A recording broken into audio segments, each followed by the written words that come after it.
Piolo Pascual at Dominic Roque may intensyong ligawan si Sue Ramirez sa naging viral video ng halikan ni Sue Ramirez kay Dominic Roque na itanong nga ng marami kung sila nga ba ay may relasyon o wala dahil hanggang ngayon ay wala pang naging kumpirmasyon ang dalawa. Ngunit ngayon ay nadadagdagan na naman ang issue dahil nga sa isang source ni Ogie Diaz ay pati nga din daw si Piolo Pascual ay nililigawan din si Sue Ramirez at kasalukuyang talagang nagpaparamdam ng kanyang seryosong intensyon sa aktres.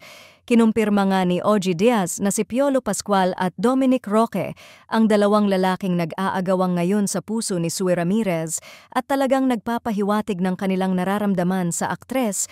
Kasalukuyan nga kasing kaka-break lang nito sa ex-boyfriend nitong si Javi Benitez at ang tanong ng karamihan ay kung handa na nga ba si Sue Ramirez na pumasok ulit sa relasyon matapos ang kanyang naging failed relationship kay Javi Benitez.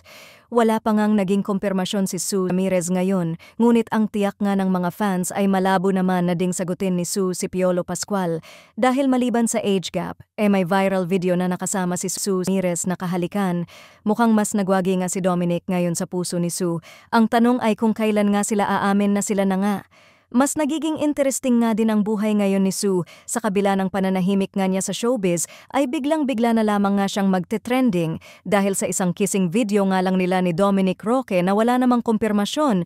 Kung sila nga ba dahil talagang dagdag pa ng iilan, ay wag nang pumapil pa si Piolo Pascual.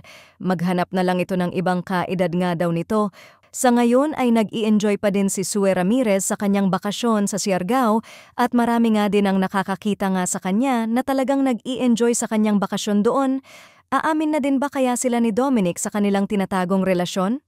Inaabangan na nga ito ng mga netizens at sana nga din daw ay manggaling ang kumpirmasyong kina Sue at Dominic mismo.